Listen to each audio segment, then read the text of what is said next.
As you know well, my name is Grisel DaCorte and I work for Military and Veteran Services at Easterseals as a project manager. I deal mostly with data and systems right now, and I am also the wife of Sergeant Siddartha Sosa Rodriguez. He is currently serving at the Air National Guard, and our story with Easterseals is very peculiar. So what I'm going to tell you happened during the span of many years, even though it's a short story, but just so that you have like a time frame in your mind. So everything started back in 2008 when Siddartha was on his first deployment to Afghanistan. That was a very challenging deployment for him, as any other service member that goes through a war zone. He had to do and see things that were really hard to process. But little did he know that his troubles would not end with his deployment.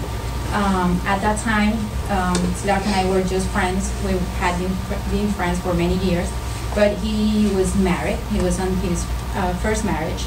And on his way back home, when he's calling his wife at the time to tell, hey, I'm coming home, she's like, okay, perfect. By the way, we're getting divorced. So Siddartha is an immigrant like myself. We don't have family members in the country. So he was hoping to come back home to his wife, and she decided not to be there. So that was really tough.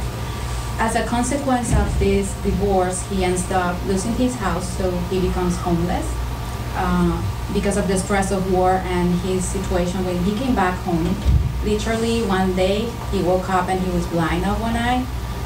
Later he got treatment, so he's better. So he also developed some problems on his back due to the deployment. So his life was spiraling out of control, and he decided to reach out for help, and he called Easterseals. And he met this angel/care coordinator. His name is Glenn Kazan, and he's in the room. And Glenn became this huge source of support per se when he didn't have anybody else. He got housed. Glenn guided him through the whole process. So this is happening like through a long period of time. So afterwards, my relationship with Siddartha evolved from a friendship to a love relationship. And then I come into the picture and I get to know Glenn. And Glenn had Skype meetings with me because I was outside of the country. I was living in Venezuela back then. So now Glenn is helping us because we had a tough long-distance relationship. As any long-distance relationship would have challenges. So I think if it wasn't for Glenn and his care coordination, we wouldn't be here married today, honestly, because many times we were about to be like, this is too complicated, we cannot decide like how we're gonna do this. Do I move to the US? Do you come and live with me? And Glenn would be like, okay guys, let's just think this through, and so he helps us a lot. Also, thanks through the funds, Vet Scouts funds, Siddartha got to afford a new bed at that time because of his back-related issues. He needed a new bed, so at that time we used Vet Scout funds to get a new bed, which we still have, and it's really good. So thank you so much. But then things were awesome. Siddartha enrolled in college. Thanks to Glenn's support, and he obtained 2 bachelor's degrees and a master's degree. So then a care coordinator opening comes in the program, and Siddartha applies because now he has all the education he needs to, and he gets the job. So now Sid is able to do for others what Glenn did for him. So that was very important. And then I come to the picture too, as Stephanie mentioned. I started to volunteer here, then I get recruited, and then life is good and well, we're fine. And I get the news that every spouse of a military member knows that she can get at some point in her life, and I'm deploying. One thing is to know that it can happen, but another thing is being told, I'm deploying and this is when it's going to happen. So I'm in the best place that anyone can be in my situation. Everybody rallied around me. I got care coordination for the second time. We got care coordination. We met with a care coordinator pre-deployment to make sure everything was fine by the time Siddartha left for deployment. And then while he was away, this care coordinator met with me every week also to make sure I was fine. So I had an assigned care coordinator, and I got all the services any client would receive.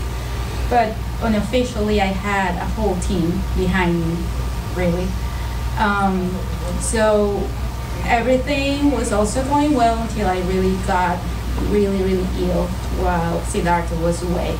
As I said, I'm an immigrant. I don't have any family members in this country, so it was a tough situation being that sick. So I was offered time off with no problem. I got an FMLA. My boss helped me throughout the process. I got support while I was out sick. And, you know, like, I don't have any blood family members in this country, but I do have a family. I have my work family, and my work family is actually sitting here right now. I have, my family is Andrea. My family is Stephanie Hicks. My family is Glenn Cassan, is Leslie, is Dan, is Alex, is Rachel, is Brian, right? Is Adam.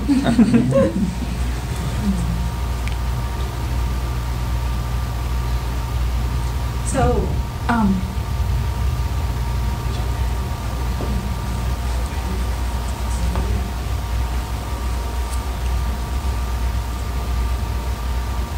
so they really helped me out in a moment that was really difficult for me and my husband. And we did it successfully, and we're happy to have you all. And I can say, as a person that works in the program and as a person who received the services, that this is something exceptional that we all have. What more can I ask? This time, when Siddartha came back from his deployment, the first time, remember that he came to a broken home? He wasn't even wanted at his home. But this time he came back, and Andrea Christopher went with me to the airport. We picked up Siddartha.